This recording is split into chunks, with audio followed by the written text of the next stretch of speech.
The 4 hour workweek Timothy Ferriss द्वारा लिखी गई एक क्रांतिकारी गाइड है जो काम और सफलता के पारंपरिक विश्वासों को चुनौती देती है। 2007 में पहली बार प्रकाशित हुई ये बेस्ट सेलिंग किताब लाखों लोगों को अपने जीवन और काम के दृष्टिकोण को फिर से सोचने के लिए प्रेरित कर चुकी है। फेरिस अधिकतम स्वतंत्रता और न्यूनतम कार्य घंटे पर केंद्रित एक अद्वितीय दर्शन प्रस्तुत करते हैं जो व्यक्तियों को अधिक संतोषजनक और रोमांचक जीवन जीने की अनुमति देता है। अध्याय 1 खेल के नियम बदल गए हैं। द 4 आवर वर्कवीक के पहले अध्याय की शुरुआत एक साहसिक वक्तव्य से होती है, खेल के नियम बदल गए हैं। टिमोथी फेरिस बताते हैं कि जीवन कठिन नहीं होना चाहिए। वास्तव में यह आसान है, बशर्ते हम नियमों को फिर से लिखें। वो एक नए दृष्टिकोण का प्रस्ताव करते हैं जो पारंपरिक 9 से -5 कार्य मॉडल की धारणा को चुनौती देता है, जो न केवल स्थिरता की गारंटी देता है बल्कि संतोष भी नहीं लाता। फेरिस बताते हैं कि अधिकांश लोग चूहा दौड़ में फंसे हुए हैं, यह मानते हुए कि लंबे समय तक काम करना सफलता प्राप्त करने का एकमात्र तरीका है। फेरिस हमें अपने जीवन और कार्य को फिर से डिजाइन करने के लिए आमंत्रित करते हैं, इस पर ध्यान केंद्रित करते हुए कि वास्तव में क्या महत्वपूर्ण है, अधिक जीवन जीना और कम काम करना। यह विचार पुस्तक का मूल बन जाता है, जो पाठकों को काम और सफलता के बारे में उनकी धारणाओं पर सवाल उठाने के लिए मार्गदर्शन करता है। वह न्यू रिच की अवधारणा पेश करते हैं, जहां सच्चे मूल्य को केवल पैसे के संदर्भ में नहीं बल्कि समय और अनुभव के संदर्भ में मापा जाता है। फेरिस के अनुसार वास्तविक संपत्ति अपने शर्तों पर जीवन जीने की क्षमता है, जिसका आनंद लेना और उसे करने का समय होना। वह हमसे पूछते हैं सबसे बुरा क्या हो सकता है, और फिर हमें ये चुनौती देते हैं कि हम वास्तव में जीवन में क्या चाहते हैं। फेरिस मिनी रिटायरमेंट्स बनाने के बारे में बात करते हैं, जीवन का आनंद लेने के लिए रिटायरमेंट की प्रतीक्षा करने के बजाय। ये मिनी रिटायरमेंट्स लोगों को अपने समय और ऊर्जा का आनंद लेने की अनुमति देते हैं जब उनके पास इसे करने की क्षमता होती है। इसके अलावा फेरिस स्पष्ट और विशिष्ट लक्ष्यों को स्थापित करने के महत्व पर जोर देते हैं जो कार्य को उस जीवन के साथ संरेखित करते हैं जिसे कोई जीना चाहता है। विचार यह है कि दुनिया में कहीं से भी काम करने की अनुमति देने वाले जीवन शैली को डिजाइन करना, कार्यों को स्वचालित और प्रतिनिधि बनाने के लिए प्रौद्योगिकी का लाभ उठाना। फेरिस के लिए डर किसी के जीवन शैली को बदलने में सबसे बड़ी बाधाओं में से एक है। वो असफलता, अस्वीकृति और अनिश्चितता के डर के बारे में चर्चा करते हैं और ये डर हमें साहसिक निर्णय लेने से कैसे रोकते हैं। हालांकि टिम इन डर को दूर करने के लिए तकनीकों का प्रस्ताव करते हैं, जैसे कि सबसे खराब परिदृश्यों को देखने और बदलाव प्रक्रिया के एक प्राकृतिक हिस्से के रूप में अनिश्चितता को स्वीकार करना।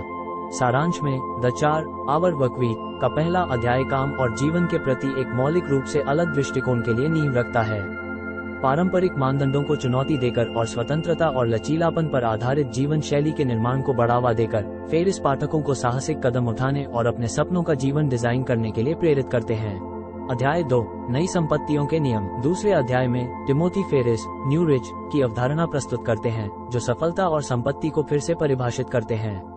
केवल पैसे जमा करने पर ध्यान केंद्रित करने के बजाय वह जीवन को वास्तव में समृद्ध करने वाली स्वतंत्रता और अनुभवों को अधिकतम करने की वकालत करते हैं। फेरिस के अनुसार सच्ची संपत्ति इस बात में निहित है कि आप अपने शर्तों पर जीवन जीने की क्षमता, अपने जुनून और रुचियों को आगे बढ़ाने के लिए समय और स्वतंत्रता का आनंद लें। वह न्यू रिच का सूत्र पेश करते हैं जो इस विचार पर आधारित है कि पैसे का मूल्य उस समय और गतिशीलता पर निर्भर करता है जो वह प्रदान करता है। फेरिस के लिए लक्ष्य सिर्फ अधिक पैसा कमाना नहीं है बल्कि उस पैसे का उपयोग अनुभवों और स्वतंत्रता में समृद्ध जीवन बनाने के लिए करना है। इसमें भौतिक वस्तुओं और सामाजिक स्थिति के संचय पर मुक्त समय और गतिशीलता को प्राथमिकता देना शामिल है। फेरिस बताते हैं कि कई लोग चूहा दौड़ में फंसे हुए हैं, लंबे समय तक ऐसे कामों में लगे रहते हैं जो उन्हें पसंद नहीं है, ताकि वे ऐसी भौतिक वस्तुएं जमा कर सकें जिनकी उन्हें वास्तव में जरूरत नहीं है। वो सुझाव देते हैं कि इस मॉडल का पालन करने के बजाय हमें अपनी स्वतंत्रता और जीवन की गुणवत्ता बढ़ाने पर ध्यान केंद्रित करना चाहिए। इसे अनावश्यक कार्यों को समाप्त करके, प्रक्रियाओं को स्वचालित करके और जिम्मेदारियों को प्रतिनिधि बनाकर प्राप्त किया जाता है। वह स्वतंत्रता गुणकों की अवधारणा पेश करते हैं जो ऐसे उपकरण और रणनीतियां हैं जो लोगों को अपने समय और गतिशीलता को अधिकतम करने की अनुमति देते हैं। इनमें वर्चुअल असिस्टेंट्स का उपयोग करना, नियमित कार्यों को आउटसोर्स करना और रिमोट काम को सुविधाजनक बनाने वाली तकनीकों को अपनाना शामिल है। इन गुणकों का लाभ उठाकर हम अपने कार्यभार को काफी हद तक कम कर सकते हैं और अपनी स्वतंत्रता को बढ़ा सकते हैं। फेरिस के दृष्टिकोण का एक प्रमुख पहलू ऐसा जीवन शैली डिजाइन करने का विचार है जो दुनिया में कहीं से भी काम करने की अनुमति देता है। यह न केवल स्वतंत्रता को बढ़ाता है बल्कि विविध और समृद्ध वातावरण में रहने और काम करने के नए अवसर भी खोलता है। फेरिस उन लोगों के उदाहरण साझा करते हैं जिन्होंने इस जीवन शैली को अपनाया और अधिक संतोष और संतुलन पाया। फेरिस प्रभावशीलता पर जोर देते हैं, न कि दक्षता पर। प्रभावशीलता का मतलब है वे सही काम करना जो जीवन और काम पर महत्वपूर्ण प्रभाव डालते हैं, जबकि दक्षता का मतलब है काम को तेजी से और सही तरीके से करना।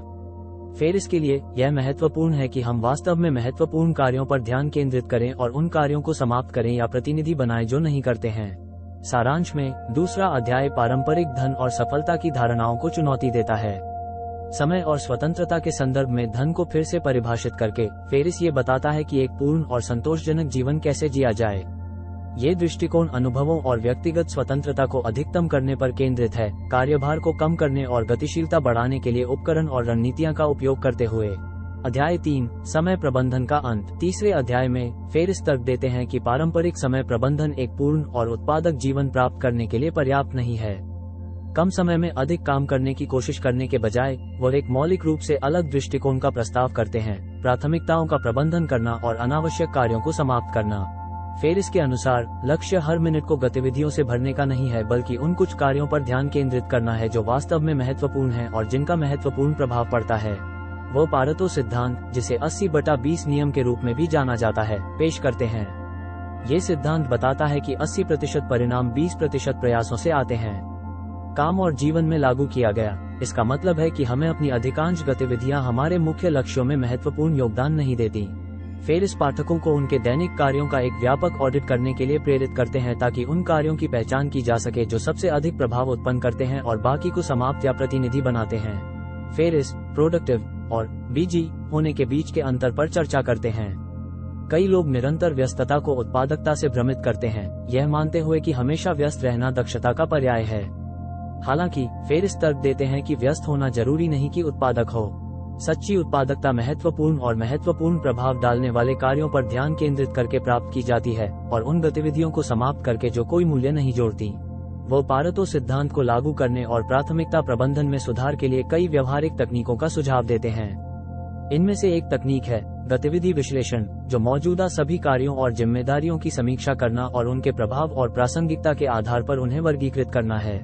उच्च प्रभाव वाले कार्यों की पहचान करके हम इन गतिविधियों को प्राथमिकता दे सकते हैं और बाकी को समाप्त या प्रतिनिधि बना सकते हैं। एक अन्य तकनीक है समय अवरोधन, जिसमें उच्च प्राथमिकता वाले कार्यों के लिए विशिष्ट समय ब्लॉक आवंटित करना और इन अवधियों के दौरान बाधाओं से बचना शामिल है। इन समय ब्लॉकों की सुरक्षा करके हम सबसे महत्वपूर्ण कार्यों पर ध्यान केंद्रित कर सकते हैं और कम समय में अधिक कर सकते हैं।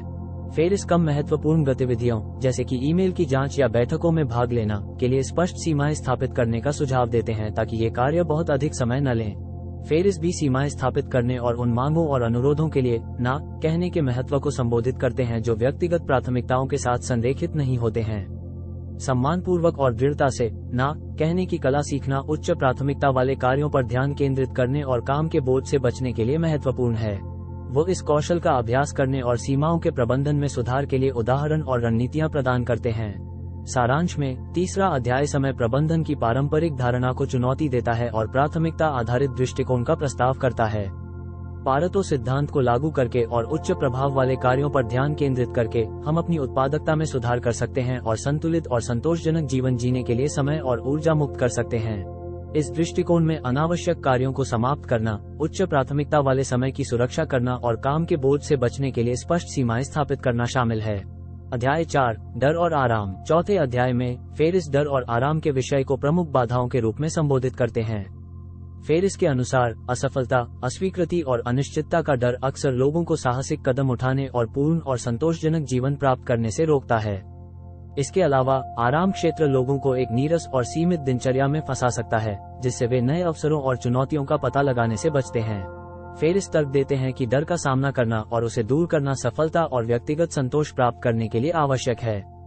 वो इन डर को प्रबंधित करने और उन्हें सकारात्मक बदलाव के लिए प्रेरक शक्ति में बदलने के लिए कई रणनीतियां प्रदान करते हैं। इनमें से एक रणनीति है डर निर्धारण, जो कुछ जोखिम उठाने पर सबसे खराब संभावित परिदृश्यों की पहचान और विस्तार से वर्णन करना शामिल है। इन डर को परिभाषित और सामना करके हम उनके शक्ति को कम कर सकते हैं और देख सकते हैं कि उनमें से कई संभालने योग्य या असंभावित हैं। फेरिस एक अन्य तकनीक क्रिया की लागत विश्लेषण का सुझाव देते हैं। इस विश्लेषण में कोई कार्रवाई न करने और आराम क्षेत्र में रहने के परिणामों का मूल्यांकन करना शामिल है। लक्ष्यों और सपनों को न पाने की दीर्घकालिक लागतों पर विचार करके हम अपने डर को पार करने और साहसिक कदम उठाने के लिए प्रेरित हो सकते हैं।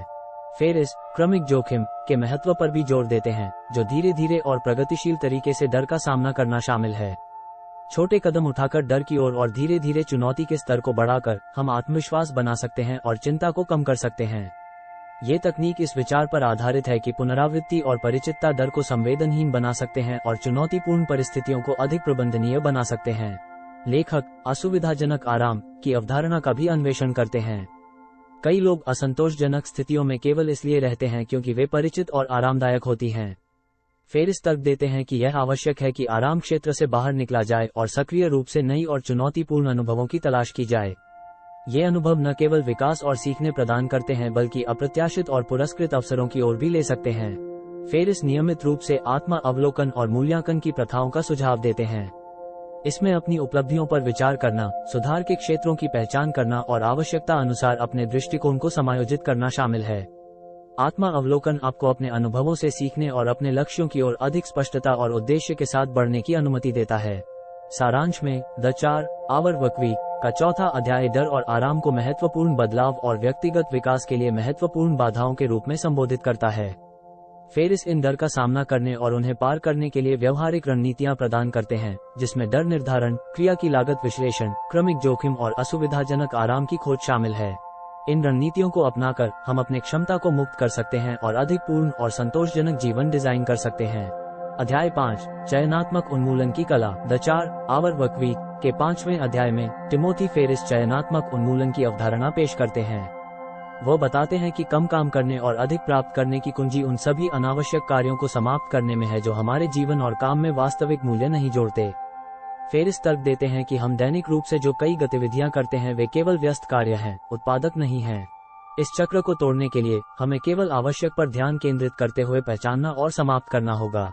फेरिस इस प्रक्रिया में एक मौलिक उपकरण के रूप में पारेटो सिद्धांत 80/20 नियम का उपयोग करते हैं। इस सिद्धांत के अनुसार 80% परिणाम 20% प्रयासों से आते हैं। काम पर लागू होने पर इसका अर्थ है कि हमारी अधिकांश गतिविधियां हमारे मुख्य लक्ष्यों में महत्वपूर्ण योगदान नहीं देती हैं। फेरिस पाठकों से उनके दैनिक कार्यों का एक व्यापक ऑडिट करने का आग्रह करते हैं ताकि उन कार्यों की पहचान की जा सके जो सबसे अधिक प्रभाव उत्पन्न करते हैं और बाकी को समाप्त या प्रतिनिधि बनाते हैं। इस ऑडिट के लिए फेरिस द्वारा प्रस्तावित एक विधि गतिविधि विश्लेषण है। इसमें सभी कार्यों और जिम्मेदारियों की विस्तृत सूची बनाना और उनके प्रभाव के आधार पर उन्हें वर्गीकृत करना शामिल है। जो कार्य महत्वपूर्ण योगदान नहीं करते हैं उन्हें समाप्त या प्रतिनिधि बनाना चाहिए। फेरिस जोर देते हैं कि यह उन्मूलन अधिक कुशल होने के बारे में नहीं है बल्कि अधिक प्रभावी होने के बारे में है। जो वास्तव में महत्वपूर्ण है उस पर ध्यान केंद्रित करना। फेरिस सूचना आहार की अवधारणा भी पेश करते हैं। वो तर्क देते हैं कि अधिक जानकारी और डेटा अधिभार लकवा मार सकता है। वास्तव में उत्पादक होने के लिए हमें उपभोग की जाने वाली जानकारी की मात्रा को नाटकीय रूप से कम करने और केवल उन पर ध्यान केंद्रित करने की आवश्यकता है जो हमारे लक्ष्यों के लिए आवश्यक है। इसमें ईमेल, सोशल मीडिया और अन्य विकर्षण स्रोतों पर बिताए गए समय को सीमित करना शामिल है। फेरिस इस उन्मूलन को लागू करने के लिए विशिष्ट प्रथाओं का सुझाव देते हैं, जैसे कि दिन में केवल 1 या 2 बार ईमेल की जांच करना, प्रशासनिक कार्यों के लिए विशिष्ट समय निर्धारित करना और महत्वपूर्ण संदेशों को प्राथमिकता देने के लिए फिल्टर का उपयोग करना। कम प्रभाव वाली गतिविधियों पर खर्च किए गए समय को कम करके हम वास्तव में महत्वपूर्ण चीजों पर ध्यान केंद्रित करने के लिए समय और ऊर्जा मुक्त कर सकते हैं। फेरिस व्यवधानों के उन्मूलन के महत्व पर भी चर्चा करते हैं। वो तर्क देते हैं कि निरंतर व्यवधान उत्पादकता को काफी हद तक बाधित कर सकते हैं। इसे कम करने के लिए फेरिस सहकर्मियों और ग्राहकों को स्पष्ट रूप से संवाद करने के लिए सीमाएं स्थापित करने और उनके साथ संवाद करने की सलाह देते हैं। इसमें यह निर्दिष्ट समय शामिल हो सकता है जब आप बैठकों या परामर्शों के लिए उपलब्ध हों और समय जब आपको किसी आपात स्थिति को छोड़कर परेशान नहीं किया जाना चाहिए। फेरिस कई बैठकों को सीमित करने के महत्व पर भी जोर देते हैं। वो सुझाव देते हैं कि कई बैठकें अनुप्रयुक्त होती हैं और इन्हें संचार के अन्य रूपों जैसे कि ईमेल या त्वरित संदेश से बदला जा सकता है। जब बैठकें आवश्यक हों, फेरिस उन्हें संक्षिप्त और केंद्रित रखने, एक स्पष्ट एजेंडा और लक्ष्यों के साथ सुझाव देते हैं। सारांश में 5वां अध्याय अनावश्यक कार्यों को समाप्त करने और हमारे समय को अनुकूलित करने पर केंद्रित है। फेरिस हमें हर कार्य पर सवाल उठाने और उन कार्यों को समाप्त करने के लिए चुनौती देते हैं जो हमारे जीवन में वास्तविक मूल्य नहीं जोड़ते। पारेटो सिद्धांत और सूचना आहार को लागू करके हम अपनी उत्पादकता को बढ़ा सकते हैं और जो वास्तव में महत्वपूर्ण है उस पर ध्यान केंद्रित कर सकते हैं। अध्याय 6 डिजिटल डिटॉक्स। छठे अध्याय में फेरिस डिजिटल डिटॉक्स के बारे में बात करते हैं। वो तर्क देते हैं कि सूचना युग में डेटा अधिभार और निरंतर डिजिटल कनेक्शन उत्पादकता के प्रमुख दुश्मन हैं। डिजिटल डिटॉक्स एक ऐसी प्रक्रिया है जो हमें उन उपकरणों और डिजिटल प्लेटफॉर्मों पर बिताए जाने वाले समय और ध्यान को कम करने की अनुमति देती है जो हमारे लक्ष्यों में महत्वपूर्ण योगदान नहीं देते। फेरिस शुरुआत में ये बताते हैं कि कैसे प्रौद्योगिकी, यद्यपि उपयोगी है, एक भारी विकर्षण बन सकती है। निरंतर ईमेल, सोशल मीडिया और समाचारों तक पहुंच हमारी ध्यान केंद्रित करने की क्षमता को खंडित कर सकती है और महत्वपूर्ण कार्यों पर ध्यान केंद्रित करने में बाधा बन सकती है। फेरिस इस बात पर जोर देते हैं कि इनमें से कई व्यवधान न तो तत्काल होते हैं और न ही महत्वपूर्ण, और अधिक उत्पादकता की कुंजी हमारे डिजिटल खपत को नियंत्रित करना है। डिजिटल डिटॉक्स को लागू करने के लिए फेरिस कई व्यवहारिक रणनीतियों का सुझाव देते हैं। सबसे प्रभावी तरीकों में से एक है दिन में 2 बार ईमेल की जांच करना, एक बार सुबह और एक बार कार्य दिवस के अंत में। वो मोबाइल उपकरणों पर पुश सूचनाओं को बंद करने की भी सलाह देते हैं जो निरंतर विकर्षण का स्रोत हैं। इन व्यवधानों को हमें नियंत्रित करने देने के बजाय हमें स्पष्ट नियम स्थापित करने चाहिए कि हम प्रौद्योगिकी के साथ कब और कैसे बातचीत करते हैं। फेरिस उन उपकरणों और एप्लीकेशनों का उपयोग करने का भी प्रस्ताव करते हैं जो कार्य अवधि के दौरान विकर्षक वेबसाइटों और ऐप्स को अवरुद्ध करने में मदद करते हैं। फ्रीडम या स्टे फोकस जैसे ऐप्स का उपयोग उन कार्यों पर ध्यान केंद्रित रहने के लिए किया जा सकता है जिन्हें सोशल मीडिया या समाचार साइटों को ब्राउज करने के प्रलोभन के बिना पूरा करना है। एक अन्य महत्वपूर्ण सिफारिश तकनीक मुक्त क्षेत्रों और समय का निर्धारण है। फेरिस सुझाव देते हैं कि दिन के कुछ समय या विशिष्ट स्थानों को निर्दिष्ट करें जहां डिजिटल उपकरणों की अनुमति नहीं है। इसमें फोन मुक्त दिन, ईमेल मुक्त सुबह या सोशल मीडिया मुक्त सप्ताहांत शामिल हो सकते हैं। ये डिस्कनेक्शन की अवधि अधिक एकाग्रता और आवश्यक मानसिक पुनर्प्राप्ति की अनुमति देती है। फेरिस स्पष्ट रूप से सहयोगियों और ग्राहकों के साथ हमारे नए संचार प्रथाओं के बारे में संवाद करने के महत्व पर भी जोर देते हैं। इसमें ईमेल और कॉल के लिए उपलब्धता और प्रतिक्रिया समय के बारे में स्पष्ट उम्मीदें निर्धारित करना शामिल है। इन उम्मीदों का प्रबंधन करके हम लगातार जुड़े रहने और तुरंत प्रतिक्रिया देने के दबाव को कम कर सकते हैं। फेरिस सुझाव देते हैं कि ईमेल के लिए ऑटो रेस्पॉन्डर्स सेट करें जो ये दर्शाते हैं कि आप संदेशों की जांच और प्रतिक्रिया कब करेंगे। यह न केवल दूसरों के लिए अपेक्षाएं निर्धारित करता है बल्कि आपको अपने समय का अधिक प्रभावी ढंग से प्रबंधन करने में भी मदद करता है। डिजिटल विकर्षणों को और कम करने के लिए फेरिस बैच प्रोसेसिंग कार्यों की सलाह देते हैं। इसमें समान कार्यों को एक साथ समूहित करना और उन्हें निर्दिष्ट समय ब्लॉकों में पूरा करना शामिल है।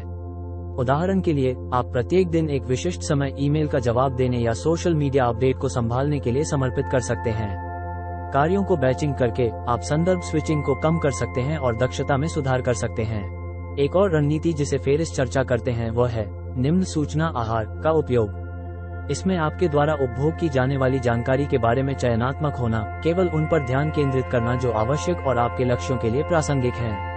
फेरिस समाचार और मीडिया से बचने का सुझाव देते हैं जो सीधे आपके काम या व्यक्तिगत जीवन को प्रभावित नहीं करते। इसके बजाय वो कुछ उच्च गुणवत्ता वाले स्रोतों की सदस्यता लेने और अपने आप को ऐसी जानकारी से सीमित करने की सलाह देते हैं जो विकर्षण की ओर ले जा सकती है। फेरिस माइंडफुलनेस और वर्तमान क्षण में रहने के महत्व को भी उजागर करते हैं।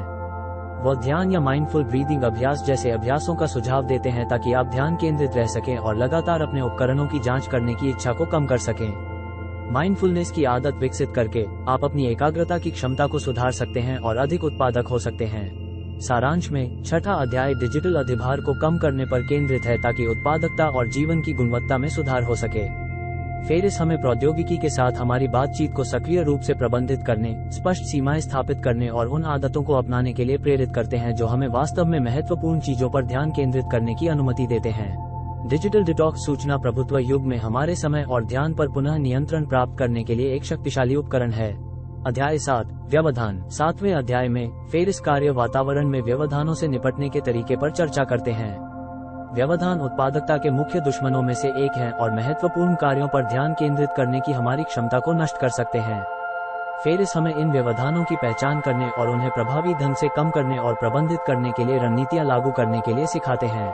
फेरिस शुरुआत में बताते हैं कि आंतरिक, स्वयं प्रेरित या बाहरी, दूसरों द्वारा उत्पन्न व्यवधान कैसे हमारी उत्पादकता पर विनाशकारी प्रभाव डाल सकते हैं। हर बार जब हमें बाधित किया जाता है तो फिर से ध्यान केंद्रित करने और उस कार्य पर वापस जाने में काफी समय लगता है जिस पर हम काम कर रहे थे। इस निरंतर ध्यान स्विचिंग से न केवल दक्षता में कमी होती है बल्कि तनाव और निराशा भी बढ़ सकती है। व्यवधानों से निपटने के लिए फेरिस कई रणनीतियों का सुझाव देते हैं। सबसे पहले वो एक ऐसा कार्य वातावरण बनाने का प्रस्ताव करते हैं जो विकर्षणों को कम करता है। इसमें शोर रद्द करने वाले हेडफोन का उपयोग करना, एक शांत कार्य क्षेत्र बनाना और बिना व्यवधान के केंद्रित काम के लिए विशिष्ट समय निर्धारित करना शामिल है। एक प्रमुख रणनीति व्यवधान प्रबंधन है।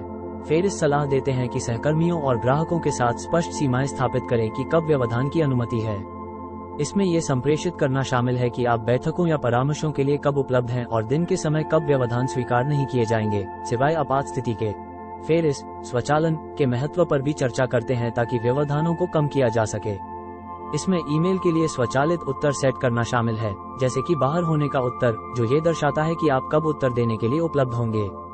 वो ऐसे सिस्टम लागू करने का भी सुझाव देते हैं जो दूसरों को जानकारी तक पहुंचने या समस्याओं को हल करने की अनुमति देते हैं बिना लगातार आपको बाधित किए। फेरिस द्वारा प्रस्तुत एक अन्य तकनीक प्राथमिकता लॉटरी है। हर व्यवधान या अनुरोध को तुरंत पूरा करने के बजाय वह प्रत्येक व्यवधान के महत्व और तात्कालिकता का मूल्यांकन करने और तदनुसार कार्य करने का सुझाव देते हैं। इसमें गैर तात्कालिक ईमेल की प्रतिक्रिया को स्थगित करना या अन्य टीम के सदस्यों को कार्यों को सौंपना शामिल हो सकता है। फेरिस व्यक्तिगत सीमाओं को स्थापित करने और उनका सम्मान करने के महत्व पर जोर देते हैं। इसमें दिन की शुरुआत और अंत की रीतियां बनाना शामिल हो सकता है, जहां आप काम शुरू करने और समाप्त करने के लिए एक विशिष्ट समय निर्धारित करते हैं और काम को घर नहीं लाते हैं। इन सीमाओं को स्थापित करके काम और व्यक्तिगत जीवन के बीच संतुलन बनाना संभव है, दोनों क्षेत्रों में व्यवधानों के प्रभाव को कम करना। फेरिस व्यवधानों की संभावना को कम करने वाली दिनचर्या स्थापित करने के महत्व को भी उजागर करते हैं। इसमें प्रत्येक दिन गहन कार्य के लिए विशिष्ट समय निर्धारित करना शामिल हो सकता है, जिसके दौरान आप बिना किसी विकर्षण के अपने सबसे महत्वपूर्ण कार्यों पर ध्यान केंद्रित करते हैं। वो पोमोडोरो तकनीक जैसी तकनीकों का उपयोग करने का सुझाव देते हैं, जिसमें केंद्रित अंतराल में काम करना और इसके बाद छोटे ब्रेक लेना शामिल है, ताकि एकाग्रता और उत्पादकता बनाए रखी जा सके। व्यवधानों को और प्रबंधित करने के लिए फेरिस सलाह देते हैं कि प्रौद्योगिकी का उपयोग अपने लाभ के लिए करें। उदाहरण के लिए परियोजना प्रबंधन सॉफ्टवेयर और संचार प्लेटफॉर्मों जैसे उपकरण कार्य प्रवाह को सुव्यवस्थित करने और लगातार चेक इन और स्थिति अपडेट की आवश्यकता को कम करने में मदद कर सकते हैं। प्रौद्योगिकी का लाभ उठाकर आप एक अधिक कुशल और कम व्यवधान प्रवण कार्य वातावरण बना सकते हैं। फेरिस सुझाव देते हैं कि गैर तात्कालिक व्यवधानों को अनदेखा करने के लिए खुद को प्रशिक्षित करें। इसमें संदेशों की जांच और प्रतिक्रिया देने के लिए विशिष्ट समय निर्धारित करना शामिल हो सकता है, बजाय इसके कि सूचनाएं आपके शेड्यूल को नियंत्रित करें। अपने कार्यों को प्राथमिकता देकर और जो वास्तव में महत्वपूर्ण है उस पर ध्यान केंद्रित करके आप व्यवधानों के उत्पादकता पर प्रभाव को कम कर सकते हैं। सारांश में द 4 आवर वर्कवीक का 7वां अध्याय उत्पादकता में सुधार के लिए व्यवधानों को प्रबंधित और कम करने पर केंद्रित है। फेरिस व्यवहारिक रणनीतियां प्रदान करते हैं जो एक विकर्षण मुक्त कार्य वातावरण बनाने, व्यवधानों को प्रभावी ढंग से प्रबंधित करने और सहयोगियों और ग्राहकों के साथ स्पष्ट सीमाएं स्थापित करने में मदद करती हैं। इन तकनीकों को लागू करके हम व्यवधानों को काफी हद तक कम कर सकते हैं और महत्वपूर्ण कार्यों पर ध्यान केंद्रित करने की अपनी क्षमता को बढ़ा सकते हैं। अध्याय 8 आउटसोर्सिंग। 8वें अध्याय में फेरिस आउटसोर्सिंग की अवधारणा पेश करते हैं, जो कार्यभार को कम करने और दक्षता बढ़ाने के लिए एक प्रमुख रणनीति है। आउटसोर्सिंग में कार्यों को दूसरों को सौंपना शामिल है, जिससे आप उच्च प्रभाव वाली गतिविधियों पर ध्यान केंद्रित कर सके जिनका आप वास्तव में आनंद लेते हैं। फेरिस तर्क देते हैं कि आउटसोर्सिंग केवल बड़ी कंपनियों के लिए नहीं है, कोई भी इसे समय और संसाधनों को मुक्त करने के लिए उपयोग कर सकता है। फेरिस बताते हैं कि कैसे उन्होंने उन कार्यों की पहचान की जो बहुत समय लेते थे लेकिन जिनके लिए उनकी प्रत्यक्ष भागीदारी की आवश्यकता नहीं थी। आउटसोर्सिंग के माध्यम से वो इन कार्यों को वर्चुअल असिस्टेंट और बाहरी सेवाओं को सौंपने में सक्षम थे। इसने न केवल उनका समय मुक्त किया बल्कि उन्हें रणनीतिक और उच्च मूल्य वाली गतिविधियों पर ध्यान केंद्रित करने की अनुमति भी दी। फेरिस द्वारा दिए गए पहले सुझावों में से एक है उन कार्यों की पहचान करना जिन्हें आउटसोर्स किया जा सकता है। वो सभी दैनिक और साप्ताहिक गतिविधियों की सूची बनाने और उन्हें दोहरावदार, प्रशासनिक या उन कार्यों के रूप में वर्गीकृत करने का सुझाव देते हैं जिन्हें सही निर्देशों के साथ कोई और कर सकता है। आदर्श कार्य वे हैं जिन्हें आउटसोर्स किया जा सकता है, जिनके लिए आपके विशेषज्ञ ज्ञान या प्रत्यक्ष हस्तक्षेप की आवश्यकता नहीं होती है। फेरिस आउटसोर्सिंग के लिए सही संसाधन खोजने के महत्व पर जोर देते हैं। वो अपवर्क और फाइवर जैसी ऑनलाइन प्लेटफॉर्मों का उपयोग करने की सलाह देते हैं ताकि विशिष्ट कार्यों को संभालने के लिए वर्चुअल असिस्टेंट और फ्रीलांसरों को नियुक्त किया जा सके। ये प्लेटफॉर्म प्रतिस्पर्धी कीमतों पर कौशल और प्रतिभा की एक विस्तृत श्रृंखला तक पहुंच प्रदान करते हैं, जिससे आउटसोर्सिंग सीमित बजट पर भी संभव हो जाता है। एक प्रमुख रणनीति प्रक्रियाओं का दस्तावेजीकरण करना है। फेरिस उन कार्यों के लिए विस्तृत मैनुअल और गाइड बनाने का सुझाव देते हैं जिन्हें आप आउटसोर्स करने की योजना बना रहे हैं। इससे ये सुनिश्चित होता है कि कार्य लगातार और आपके मानकों के अनुसार किए जाते हैं बिना निरंतर पर्यवेक्षण की आवश्यकता के।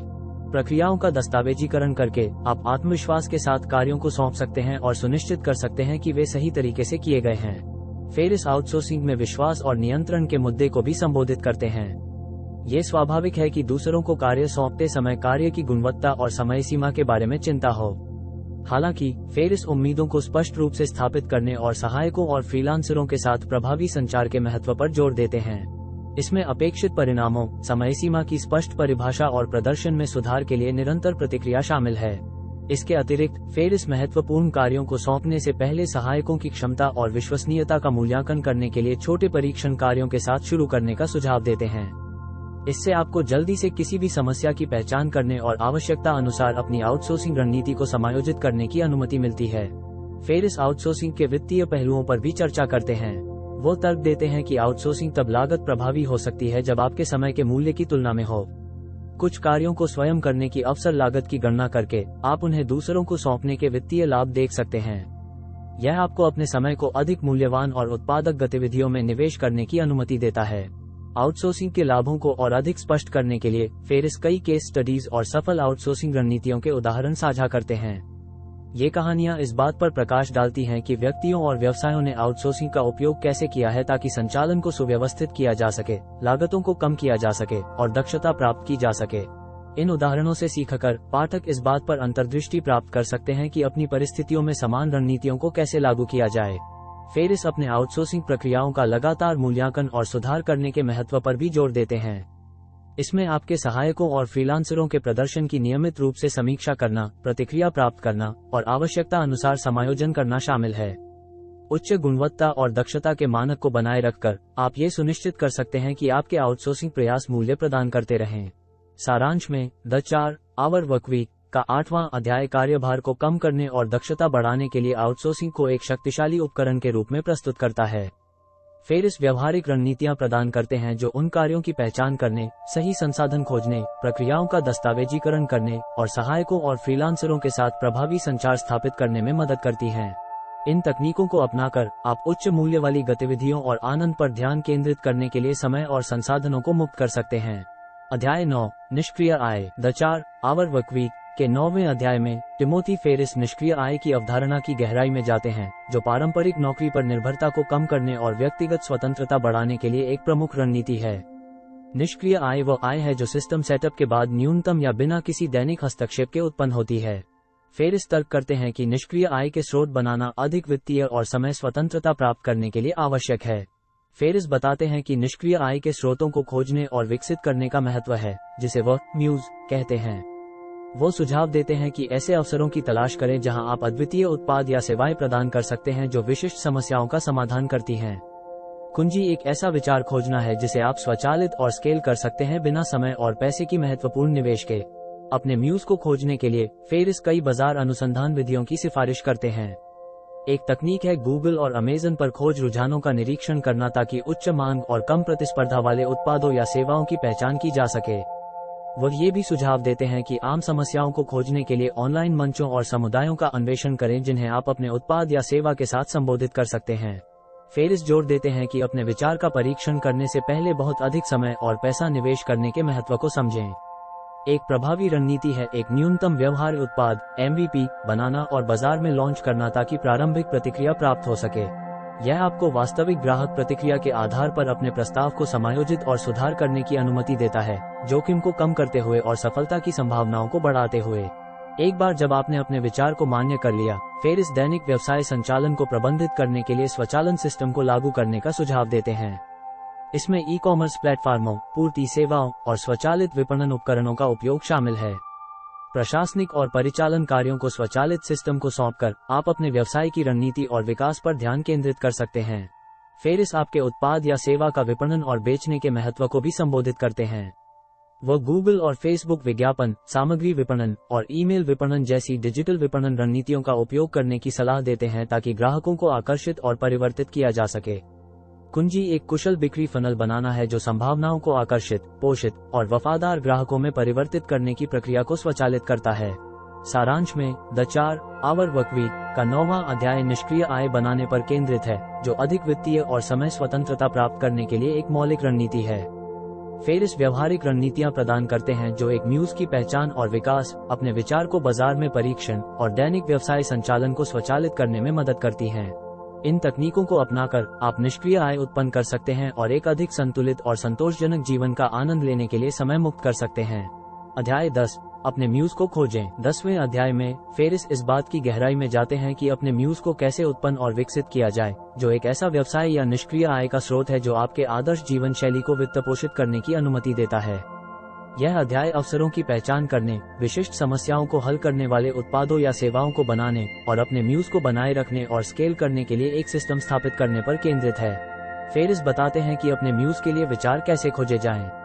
वो सुझाव देते हैं कि विशिष्ट क्षेत्रों पर ध्यान केंद्रित करें जहां आप एक अद्वितीय उत्पाद या सेवा प्रदान कर सकते हैं जो एक अनमेट आवश्यकता को पूरा करती है। एक तकनीक ये है कि अपनी स्वयं की क्षमताओं, जुनून और अनुभवों की सूची बनाएं ताकि उन क्षेत्रों की पहचान की जा सके जहां आप मूल्य जोड़ सकते हैं। वो ये भी सुझाव देते हैं कि ऑनलाइन मंचों और समुदायों में आम समस्याओं का अन्वेषण करें ताकि बाजार के अवसरों की पहचान की जा सके। एक बार जब आपने अपने म्यूज के लिए एक संभावित विचार की पहचान कर ली, फेरिस जोर देते हैं कि बाजार अनुसंधान और वास्तविक परीक्षणों के साथ इस विचार को मान्य करने के महत्व को समझें। इसमें एक न्यूनतम व्यवहार उत्पाद MVP बनाना और प्रारंभिक ग्राहक प्रतिक्रिया प्राप्त करने के लिए इसे बाजार में लॉन्च करना शामिल हो सकता है। प्रारंभिक मान्यता जोखिम को कम करने में मदद करती है और सुनिश्चित करती है कि आप एक ऐसा उत्पाद विकसित कर रहे हैं जो वास्तव में आपके लक्षित दर्शकों के साथ प्रतिध्वनित होता है। फेरिस अपने उत्पाद या सेवा को डिजाइन और निर्मित करने के बारे में एक विस्तृत गाइड प्रदान करते हैं। इसमें विश्वसनीय आपूर्तिकर्ताओं का चयन, प्रतिस्पर्धी मूल्य निर्धारण स्थापित करना और अपने उत्पाद का विपणन करने के लिए एक आकर्षक और कार्यात्मक वेबसाइट बनाना शामिल है। वो इस प्रक्रिया में सरलता और दक्षता के महत्व पर जोर देते हैं। ये सिफारिश करते हैं कि आप एक उच्च गुणवत्ता वाला उत्पाद वितरित करने पर ध्यान केंद्रित करें जो ग्राहकों की उम्मीदों को पूरा करता है। प्रक्रिया का एक महत्वपूर्ण हिस्सा दैनिक व्यवसाय संचालन को स्वचालित करना है। फेरिस सुझाव देते हैं कि ई-कॉमर्स प्लेटफॉर्म का उपयोग करें जो इन्वेंट्री प्रबंधन, भुगतान प्रोसेसिंग और ऑर्डर पूर्ति को सरल बनाते हैं। वह ग्राहक सेवा और स्वचालित विपणन सेवाओं का उपयोग करने की भी सलाह देते हैं ताकि ग्राहक इंटरैक्शन को संभाला जा सके और लगातार आपके उत्पाद को बढ़ावा दिया जा सके। फेरिस आपके म्यूज का विपणन और प्रचार करने के महत्व को भी संबोधित करते हैं। वह गूगल और फेसबुक विज्ञापन, सामग्री विपणन और ईमेल विपणन जैसी डिजिटल विपणन रणनीतियों का उपयोग करने की सलाह देते हैं ताकि ग्राहकों को आकर्षित और परिवर्तित किया जा सके। कुंजी एक कुशल बिक्री फनल बनाना है जो संभावनाओं को आकर्षित, पोषित और वफादार ग्राहकों में परिवर्तित करने की प्रक्रिया को स्वचालित करता है। सारांश में द 4 आवर वर्कवीक का 10वां अध्याय आपके म्यूज को उत्पन्न और विकसित करने के बारे में एक विस्तृत गाइड प्रदान करता है। फेरिस व्यवहारिक रणनीतियां प्रदान करते हैं जो बाजार के अवसरों की पहचान, अपने उत्पाद का डिजाइन और निर्माण, अपने विचार को मान्य करना और दैनिक व्यवसाय संचालन को स्वचालित करने में मदद करती हैं। इन चरणों का पालन करके आप निष्क्रिय आय का एक स्रोत बना सकते हैं जो आपके आदर्श जीवन शैली को वित्तपोषित करने और अधिक स्वतंत्रता और लचीलापन का आनंद लेने की अनुमति देता है। अध्याय 11 गतिशीलता की कला। 11वें अध्याय में फेरिस गतिशीलता की अवधारणा और दुनिया में कहीं से भी काम करने के तरीके का अन्वेषण करते हैं। डिजिटल नोमाड होने का विचार फेरिस द्वारा प्रस्तावित जीवन शैली के लिए मौलिक है क्योंकि यह लोगों को काम और यात्रा को संयोजित करने, अभूतपूर्व स्वतंत्रता का आनंद लेने की अनुमति देता है। यह अध्याय एक मोबाइल जीवन शैली प्राप्त करने और बनाए रखने के लिए व्यवहारिक रणनीतियां प्रदान करता है। फेरिस बताते हैं कि गतिशीलता के लाभों में कहीं से भी काम करने और यात्रा करने की क्षमता, विभिन्न संस्कृतियों का अनुभव करने का अवसर और अपने शेड्यूल को डिजाइन करने की लचीलापन शामिल है। वो तर्क करते हैं कि गतिशीलता न केवल जीवन की गुणवत्ता को बढ़ाती है बल्कि नई दृष्टिकोण और वातावरण प्रदान करके उत्पादकता और रचनात्मकता को भी सुधार सकती है। इस गतिशीलता को प्राप्त करने के लिए फेरिस कई व्यवहारिक कदम सुझाते हैं। पहला कदम उन तकनीकों और उपकरणों को अपनाना है जो रिमोट काम को सुविधाजनक बनाते हैं। इसमें परियोजना प्रबंधन सॉफ्टवेयर, संचार ऐप्स और क्लाउड स्टोरेज प्लेटफॉर्मों का उपयोग शामिल है। ये उपकरण टीमों के साथ सहयोग करने और इंटरनेट कनेक्शन के साथ कहीं से भी कार्यों को प्रबंधित करने की अनुमति देते हैं। फेरिस स्वचालन और प्रतिनिधि के महत्व पर भी जोर देते हैं। प्रशासनिक और परिचालन कार्यों को स्वचालित करने और वर्चुअल असिस्टेंट्स या फ्रीलांसरों को जिम्मेदारियों को सौंपकर आप उच्च मूल्य वाली गतिविधियों पर ध्यान केंद्रित करने के लिए समय और संसाधनों को मुक्त कर सकते हैं। ये यात्रा करते समय उत्पादकता बनाए रखने के लिए महत्वपूर्ण है।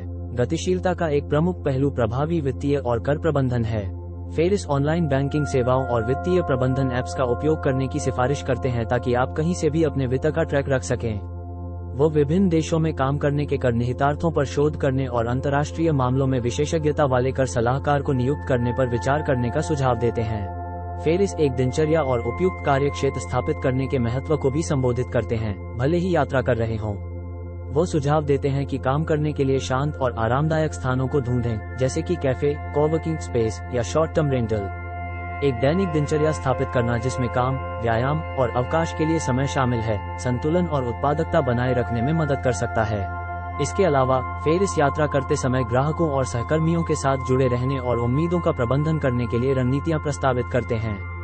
इसमें आपकी उपलब्धता और प्रतिक्रिया समय के बारे में स्पष्ट संवाद करना, लगातार कार्य घंटे निर्धारित करना और संपर्क में रहने के लिए प्रभावी संचार उपकरणों का उपयोग करना शामिल है। सारांश में द 4 आवर वर्कवीक का 11वां अध्याय गतिशीलता की कला और दुनिया में कहीं से भी काम करने के तरीकों पर केंद्रित है। फेरिस व्यवहारिक रणनीतियां प्रदान करते हैं जो रिमोट काम तकनीकों को अपनाने, कार्यों को स्वचालित और प्रतिनिधि करने, वित्त का प्रबंधन करने और एक प्रभावी दिनचर्या स्थापित करने में मदद करती हैं। इन तकनीकों को लागू करके आप उत्पादकता या काम की गुणवत्ता का त्याग किए बिना मोबाइल जीवन शैली की स्वतंत्रता का आनंद ले सकते हैं। अध्याय 12 मुक्ति। 12वें अध्याय में फेरिस पारंपरिक कार्य की बाधाओं से पूरी तरह से मुक्त होने और स्वतंत्रता और लचीलेपन पर आधारित जीवन शैली अपनाने के विषय को संबोधित करते हैं। यह अध्याय नियोक्ताओं के साथ रिमोट काम करने के लिए बातचीत करने, पारंपरिक कार्य से बचने की योजना लागू करने और मुक्ति प्राप्त करने के बाद उत्पादकता और संतुलन बनाए रखने पर केंद्रित है। फेरिस बताते हैं कि आपके नियोक्ता को रिमोट काम करने की अनुमति देने के लिए कैसे मनाया जाए। वो सुझाव देते हैं कि एक विस्तृत योजना तैयार करें जो ये दर्शाती है कि आप घर से या कहीं और से काम करते हुए उतने ही उत्पादक या अधिक उत्पादक हो सकते हैं।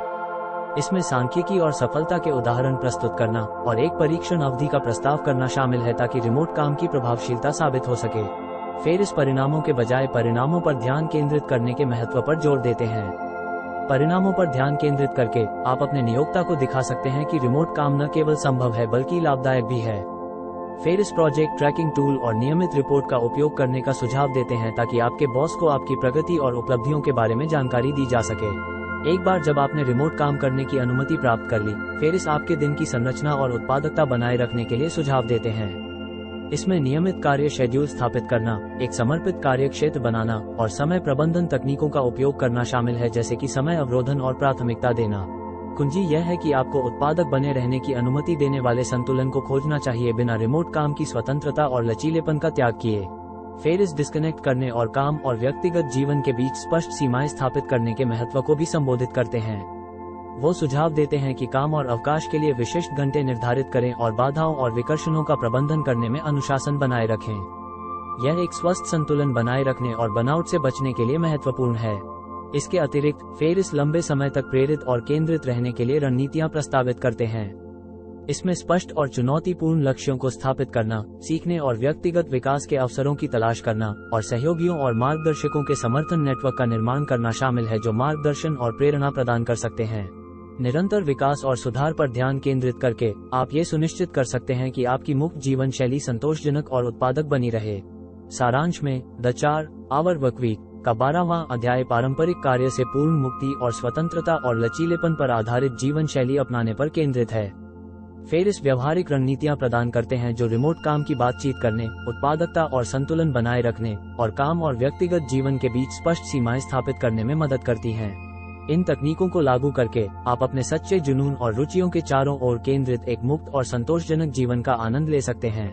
अध्याय 13 mini retirements. The 4 hour workweek के 13वें अध्याय में टिमोथी फेरिस मिनी रिटायरमेंट्स की अवधारणा पेश करते हैं जो पारंपरिक रिटायरमेंट के विचार का एक वैकल्पिक और क्रांतिकारी तरीका है। अपने करियर के अंत तक जीवन का आनंद लेने के लिए प्रतीक्षा करने के बजाय फेरिस नियमित रूप से मिनी रिटायरमेंट्स लेने का सुझाव देते हैं। ये विश्राम और पुनर्जीवन की अवधि लोगों को जीवन का आनंद लेने की अनुमति देती है जब उनके पास इसे करने की ऊर्जा और स्वास्थ्य होती है। फेरिस बताते हैं कि मिनी रिटायरमेंट्स के लाभ क्या हैं, जिसमें तनाव में कमी, रचनात्मकता में वृद्धि और समग्र कल्याण में सुधार शामिल हैं। ये कार्य से ब्रेक हमें डिस्कनेक्ट करने, नए रुचियों का पता लगाने और ऊर्जा को पुनः प्राप्त करने की अनुमति देते हैं। फेरिस तर्क करते हैं कि मिनी रिटायरमेंट्स एक स्वस्थ काम और व्यक्तिगत जीवन संतुलन बनाए रखने के लिए आवश्यक हैं। मिनी रिटायरमेंट की योजना बनाने के लिए फेरिस कई व्यवहारिक कदम सुझाते हैं। पहला कदम है रिटायरमेंट की अवधि और गंतव्य को परिभाषित करना। यह एक सप्ताह जितना छोटा या कई महीनों जितना लंबा हो सकता है, और गंतव्य एक विदेशी समुद्र तट से लेकर एक शांत गांव तक कुछ भी हो सकता है। कुंजी एक ऐसी जगह चुनना है जो आपको अपनी दैनिक जिम्मेदारियों से पूरी तरह से डिस्कनेक्ट करने और एक नए अनुभव में डूबने की अनुमति देती है।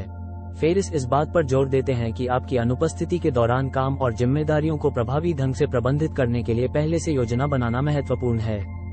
इसमें सहकर्मियों या वर्चुअल असिस्टेंट्स को कार्य सौंपना, प्रक्रियाओं को स्वचालित करना और आपात स्थितियों को संभालने के लिए सिस्टम स्थापित करना शामिल है। उचित तैयारी आपको अपने मिनी रिटायरमेंट का आनंद लेने की अनुमति देती है बिना काम की चिंता किए। मिनी रिटायरमेंट के दौरान फेरिस नए रुचियों और जुनूनों का पता लगाने के लिए समय का उपयोग करने का सुझाव देते हैं। इसमें एक नई भाषा सीखना, खेल का अभ्यास करना, कला की कक्षाएं लेना या बस परिवेश का आनंद लेना शामिल हो सकता है। विचार यह है कि अपने खाली समय का उपयोग व्यक्तिगत और व्यावसायिक विकास के लिए करें, कार्य पर एक नए दृष्टिकोण और अधिक प्रेरणा के साथ लौटें। फेरिस लागत के मुद्दे को भी संबोधित करते हैं। वो तर्क करते हैं कि उचित योजना के साथ मिनी रिटायरमेंट्स महंगे नहीं होने चाहिए। वो सस्ती गंतव्यों की तलाश करने, ऑफर और छूट का लाभ उठाने और लागतों को कम करने के लिए हाउस एक्सचेंज या नए स्थान से रिमोट काम पर विचार करने का सुझाव देते हैं। सारांश में द 4 आवर वर्कवीक का 13वां अध्याय पारंपरिक रिटायरमेंट के एक वैकल्पिक तरीके के रूप में मिनी रिटायरमेंट्स की अवधारणा पर केंद्रित है। फेरिस मिनी रिटायरमेंट्स की योजना बनाने और उनका आनंद लेने के लिए व्यवहारिक रणनीतियां प्रदान करते हैं, जिसमें जिम्मेदारियों को सौंपना, प्रक्रियाओं को स्वचालित करना और नई रुचियों का पता लगाना शामिल है। इस अभ्यास को अपनाकर आप नियमित विश्राम और पुनर्जीवन की अवधि के साथ एक अधिक संतुलित और संतोषजनक जीवन का आनंद ले सकते हैं। अध्याय 14 शून्य को भरना। 14वें अध्याय में फेरिस इस मुद्दे को संबोधित करते हैं कि एक बार जब आपने समय को मुक्त कर लिया और अपने जीवन में अधिक स्वतंत्रता प्राप्त कर ली, तो शून्य को कैसे भरा जाए। उत्पादकता और स्वचालन रणनीतियों को लागू करने के बाद आप अपने आप को पहले से अधिक खाली समय के साथ पा सकते हैं। फेरिस बताते हैं कि इस खाली समय का अर्थपूर्ण रूप से उपयोग किया जाना चाहिए ताकि बोरियत और शून्यता की भावना से बचा जा सके। फेरिस इस बात पर जोर देते हैं कि स्पष्ट दृष्टि और व्यक्तिगत लक्ष्यों का होना महत्वपूर्ण है जो आपको प्रेरित करते हैं। वो तर्क करते हैं कि केवल समय को मुक्त करना पर्याप्त नहीं है, जीवन में एक उद्देश्य और दिशा होना महत्वपूर्ण है। वो सुझाव देते हैं कि आप इस पर विचार करने के लिए समय लें कि आप वास्तव में क्या चाहते हैं और आप क्या हासिल करना चाहते हैं, चाहे व्यक्तिगत हो या पेशेवर। फेरिस द्वारा प्रस्तावित रणनीतियों में से एक नए चुनौतियों और सीखने के अवसरों की खोज करना है। नई कौशल सीखना, चाहे वह भाषा हो, संगीत वाद्य यंत्र हो या खेल हो, खाली समय का रचनात्मक रूप से उपयोग करने का एक उत्कृष्ट तरीका हो सकता है। फेरिस जोर देते हैं कि निरंतर सीखना न केवल समृद्ध करता है बल्कि मस्तिष्क को सक्रिय और लगे हुए रखता है। फेरिस ये भी सुझाव देते हैं कि रचनात्मक परियोजनाओं और उद्यमशीलता के उपक्रमों में शामिल हों। इसमें एक नया व्यवसाय शुरू करना, एक किताब लिखना, कला का निर्माण करना या कोई भी गतिविधि जिसमें आप रुचि रखते हैं शामिल हो सकता है। रचनात्मक परियोजनाएं न केवल उद्देश्य प्रदान करती हैं बल्कि संतोष और व्यक्तिगत पूर्ति का स्रोत भी हो सकती हैं। लेखक योगदान और दूसरों की सेवा के महत्व को भी संबोधित करते हैं। स्वयंसेवा कार्य, मेंटरशिप या परोपकार में शामिल होना शून्य को भरने और आपके जीवन में गहरा अर्थ जोड़ने का एक शक्तिशाली तरीका हो सकता है। फेरिस तर्क करते हैं कि दूसरों की मदद करना और समुदाय में योगदान करना न केवल प्राप्तकर्ताओं को लाभ पहुंचाता है बल्कि आपके स्वयं के जीवन को भी महत्वपूर्ण रूप से समृद्ध करता है। फेरिस ये भी जोर देते हैं कि काम और व्यक्तिगत जीवन के बीच संतुलन बनाए रखना महत्वपूर्ण है। अधिक खाली समय के बावजूद स्पष्ट सीमाएं स्थापित करना और व्यक्तिगत संबंधों, अवकाश और आत्म देखभाल के लिए समय समर्पित करना महत्वपूर्ण है। इसमें परिवार और दोस्तों के साथ गुणवत्तापूर्ण समय बिताना, खेलों में भाग लेना, ध्यान करना और शारीरिक और मानसिक स्वास्थ्य का ध्यान रखना शामिल है। सारांश में द 4 आवर वर्कवीक का 14वां अध्याय इस बात पर केंद्रित है कि अतिरिक्त खाली समय के साथ उत्पन्न हो सकने वाले शून्य को कैसे भरा जाए। फेरिस उद्देश्य और अर्थ खोजने के लिए व्यवहारिक रणनीतियां प्रदान करते हैं, जिसमें निरंतर सीखना, रचनात्मक परियोजनाएं, दूसरों की सेवा में योगदान और स्वस्थ काम और जीवन संतुलन बनाए रखना शामिल है। इन प्रथाओं को अपनाकर आप अपने खाली समय का रचनात्मक रूप से उपयोग कर सकते हैं और एक अधिक संतोषजनक जीवन का आनंद ले सकते हैं। अध्याय 15 अपनी वास्तविकता पर विजय प्राप्त करना। 15वें अध्याय में फेरिस इस बात पर चर्चा करते हैं कि अपनी वास्तविकता पर विजय प्राप्त करना और एक प्रामाणिक और संतोषजनक जीवन जीना कितना महत्वपूर्ण है। यह अध्याय मानसिकता और रणनीतियों पर केंद्रित है जो अधिक स्वतंत्रता प्राप्त करने के बाद प्रेरणा बनाए रखने, बाधाओं को दूर करने और अपने जीवन की गुणवत्ता को निरंतर सुधारने के लिए आवश्यक हैं। फेरिस मानसिकता और दृष्टिकोण के महत्व पर जोर देते हैं। वो तर्क करते हैं कि हम चुनौतियों को कैसे देखते हैं और उनका जवाब कैसे देते हैं, इसका हमारी सफलता और संतोष प्राप्त करने की क्षमता पर महत्वपूर्ण प्रभाव पड़ता है। फेरिस सुझाव देते हैं कि एक विकास मानसिकता को विकसित करें, जहां चुनौतियों को सीखने और व्यक्तिगत विकास के अवसर के रूप में देखा जाता है। प्रेरणा और ध्यान बनाए रखने के लिए फेरिस स्पष्ट और चुनौतीपूर्ण लक्ष्यों को स्थापित करने की सिफारिश करते हैं। लक्ष्यों को विशिष्ट, मापनीय और आपके मूल्यों और जुनून के साथ संरेखित होना चाहिए। फेरिस इस बात पर जोर देते हैं कि अपने लक्ष्यों की नियमित रूप से समीक्षा और समायोजन करना महत्वपूर्ण है ताकि वे प्रासंगिक और प्रेरक बने रहें। फेरिस आत्मा अनुशासन और समय प्रबंधन के महत्व पर भी चर्चा करते हैं। वो समय प्रबंधन तकनीकों का उपयोग करने का सुझाव देते हैं, जैसे कि समय अवरोधन और कार्य प्राथमिकता, ताकि आप ये सुनिश्चित कर सकें कि आप वास्तव में महत्वपूर्ण गतिविधियों के लिए समय समर्पित कर रहे हैं। आत्मा अनुशासन ध्यान केंद्रित रहने और उन विकर्षणों से बचने के लिए महत्वपूर्ण है जो आपके लक्ष्यों से आपका ध्यान हटा सकते हैं। फेरिस द्वारा प्रस्तावित एक अन्य रणनीति नियमित आत्मा प्रतिबिंब और मूल्यांकन है। इसमें आपकी उपलब्धियों पर विचार करना, सुधार के क्षेत्रों की पहचान करना और आवश्यकता अनुसार अपने दृष्टिकोण को समायोजित करना शामिल है।